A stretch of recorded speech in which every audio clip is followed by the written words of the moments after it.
Our next witness is Mr. Rob Jackson, who is the CEO of Grove City Medical Center in Grove City, Pennsylvania, also in my congressional district, and welcome to Washington. Mr. Jackson is responsible for the oversight and development of an integrated health system within the center.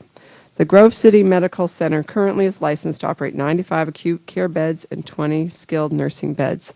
And I appreciate you coming down from the 3rd District and look forward to your testimony.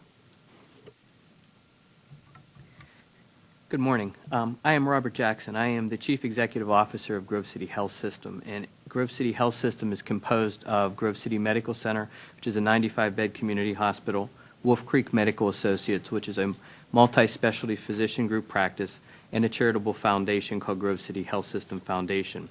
We are the nearest healthcare facility to the intersections of 79 and Interstates 79 and Interstates 80 in northwestern Pennsylvania.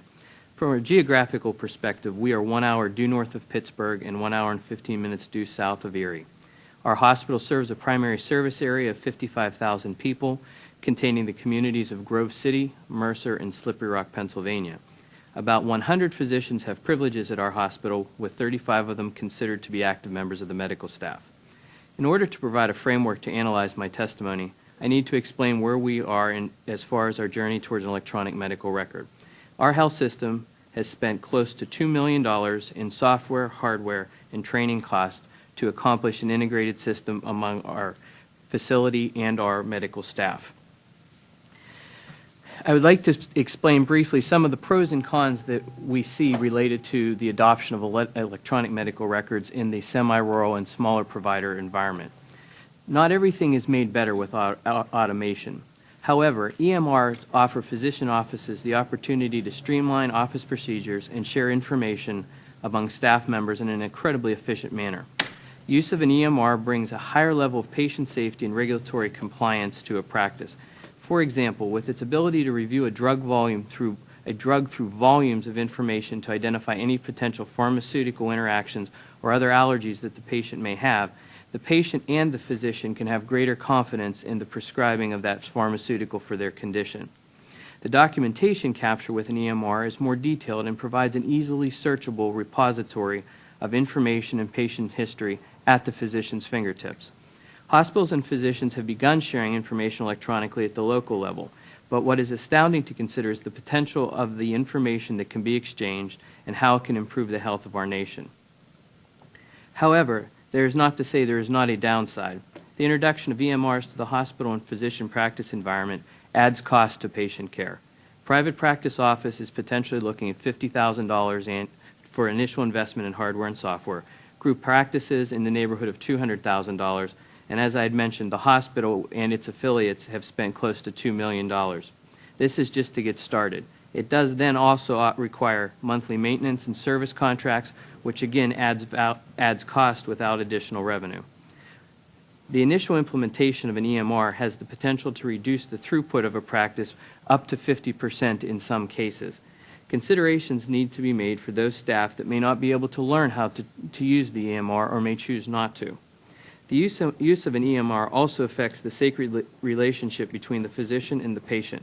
Patients need to feel like they have been heard when they have a visit with their physician. The introduction of this technology into the patient-care relationship can be disruptive to that relationship. Incentives make sense when you begin to think about what a physician practice would have to give up in order to have an EMR.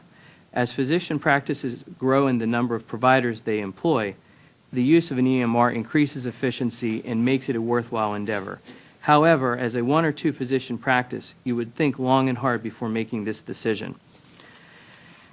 I'd like to touch briefly on where this all may be going. The physician and hospital that care for me on a regular basis both have EMRs. The question is, how does that help me when I need emergency services when I'm visiting Washington, D.C.? Providing incentives through the ARRA is a great step to move those physicians and other healthcare providers that may have been on the fence forward. Nevertheless, at the end, what have we created? There will be physicians on a myriad of systems, and in some cases they will be able to transfer information with the hospitals they work with. As EMR adoption is a central tenet of cost savings in the redesign of the healthcare systems, there needs to be a plan for how this will actually improve the health of individuals and not just provide another mechanism to penalize reimbursement of healthcare providers. The impact of EMR adoption is significant, regardless of the size of a healthcare provider. The group that has the greatest risk is the small independent physician practice. As we travel along our journey through to an EMR environment and eventually, we hope, an EHR environment, the incentives will help us get there. However, the plan for healthcare redesign happening concurrently with this initiative needs to be considered, as that the implementation of an EMR can not only be a cost-saving strategy and not one to help patient care.